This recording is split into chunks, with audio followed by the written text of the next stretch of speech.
ಪಂಚಮಸಾಲಿ ಹೋರಾಟಗಾರರನ್ನ ಪೊಲೀಸರು ವಶಕ್ಕೆ ಪಡ್ಕೊಂಡಿದ್ದಾರೆ. ಬೆಳಗಾವಿಯಲ್ಲಿ 2A ಮೀಸಲಾತಿಗಾಗಿ ಬೃಹತ್ ಹೋರಾಟ ನಡೆದಿತ್ತು. ಸದ್ಯ ಪಂಚಮಸಾಲಿ ಸಮಾಜದ ಹೋರಾಟಗಾರರನ್ನ ಪೊಲೀಸರು ತಮ್ಮ ವಶಕ್ಕೆ ಪಡ್ಕೊಂಡಿದ್ದಾರೆ.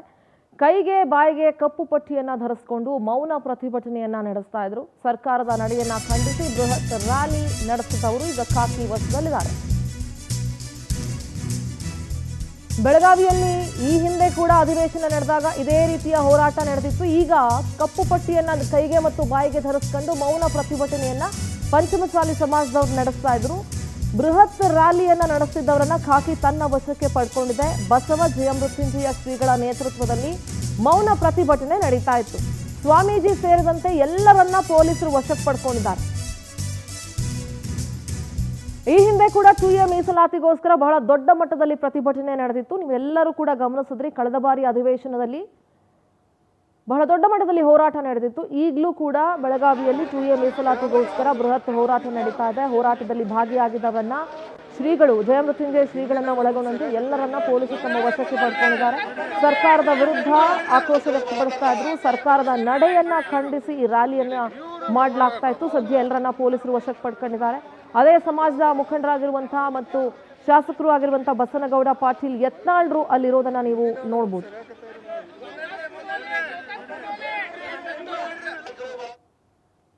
ಪಂಚಮಸಾಲಿ ಸಮುದಾಯದ ಜಯಮೃತ್ಯುಂಜಯ ಸ್ವಾಮೀಜಿ ಅವರೊಂದಿಗೆ ನಮ್ಮ ಬೆಳಗಾವಿ ಪ್ರತಿನಿಧಿ ಸಿದ್ದೇಶ್ ನಡೆಸಿರುವಂತಹ ಮಾತುಕತೆ ಇಲ್ಲಿದೆ.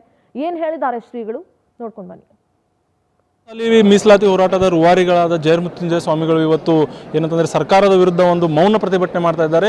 ಯಾಕಂತಂದ್ರೆ ಕಳೆದ ವರ್ಷ ಏನು ಲಾಠಿ ಚಾರ್ಜ್ ಆಗಿತ್ತು, ಲಾಠಿ ಚಾರ್ಜ್ ವಿರುದ್ಧ ಇವತ್ತು ಮೌನ ಪ್ರತಿಭಟನೆ ಆಚರಿಸಿದ್ದು. ಅದರ ಬಗ್ಗೆ ಮಾತಾಡಲಿಕ್ಕೆ ಸ್ವತಃ ಸ್ವಾಮೀಜಿ ನಮ್ಮ ಜೊತೆ ಇದ್ದಾರೆ. ಬನ್ನಿ ಮಾತಾಡ್ಸೋಣ.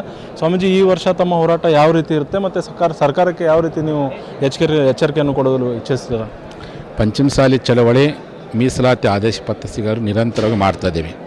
ಈ ಡಿಸೆಂಬರ್ 10ನೇ ತಾರೀಕು ಕಳೆದ ವರ್ಷ ಸರ್ಕಾರ ನಮ್ಮ ಮೇಲೆ ಯಾವುದೇ ಮುನ್ಸೂಚನೆ ಇಲ್ಲದೇ ಅಮಾನುಷವಾಗಿ ಕಾನೂನು ಬಾಹಿರವಾಗಿ ಇವತ್ತು ನಮ್ಮ ಮೇಲೆ ಮಾರಣಾಂತಿಕವಾದಂಥ ದೌರ್ಜನ್ಯವನ್ನು ಲಾಠಿ ಚಾರ್ಜ್ ಮೂಲಕ ಮಾಡ್ತಾರೆ.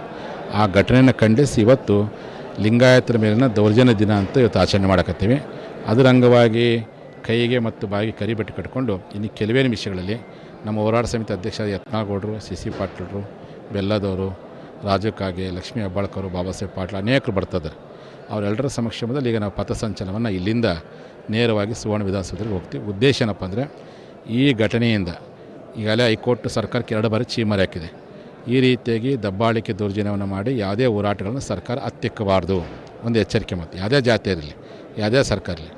ಎರಡನೇದ್ದು, ನಮ್ಮ ಹೋರಾಟವನ್ನು ಹತ್ತಿಕ್ಕಲಿಕ್ಕೆ ಯಾವುದೇ ವಾಮಮಾರ್ಗ ಮಾಡಬಾರ್ದು. ಹೋರಾಟ ನಿರಂತರವಾಗಿ ನಾವು ನ್ಯಾಯದಿಂದ ಅಹಿಂಸಾತ್ಮಕ ಪಡಿತೀವಿ. ಮೂರನೇದ್ದು, ನಮ್ಮ ಜನಾಂಗದ ಮೇಲೆ ಏನು ಹಲ್ಲೆಗೊಳಪಟ್ಟಂಥ ಸಾವಿರಾರು ಜನ ಇವತ್ತು ಈಗಲೂ ಸಾವು ಬದುಕಿನ ಮೇಲೆ ಹೋರಾಟ ಮಾಡಕತ್ತಾರೆ, ಕೈಕಾಲು ಮುರ್ಕೊಂಡು. ಅಂಥವ್ರ ಪರವಾಗಿ ನಾವು ಇದೀವಿ ಅನ್ನುವಂಥ ಆತ್ಮಸ್ಥೈರ್ಯವನ್ನು ತುಂಬಲಿಕ್ಕೋಸ್ಕರವಾಗಿ ಇವತ್ತಿನ ದಿನವನ್ನು ಆಚರಣೆ ಮಾಡಕತ್ತೀವಿ.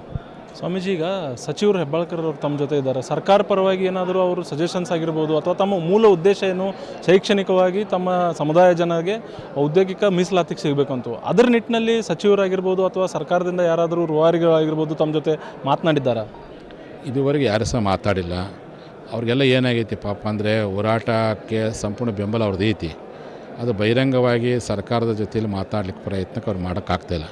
ಏನು ಮುಖ್ಯಮಂತ್ರಿಗಳ ಒತ್ತಡನೂ ಗೊತ್ತಿಲ್ಲ, ಅಥವಾ ಏನು ಸರ್ಕಾರದ ನೀತಿ ನಿಯಮಗಳು ಗೊತ್ತಿಲ್ಲ, ಅವ್ರ ಪಕ್ಷದ ಆದೇಶ ಗೊತ್ತಿಲ್ಲ.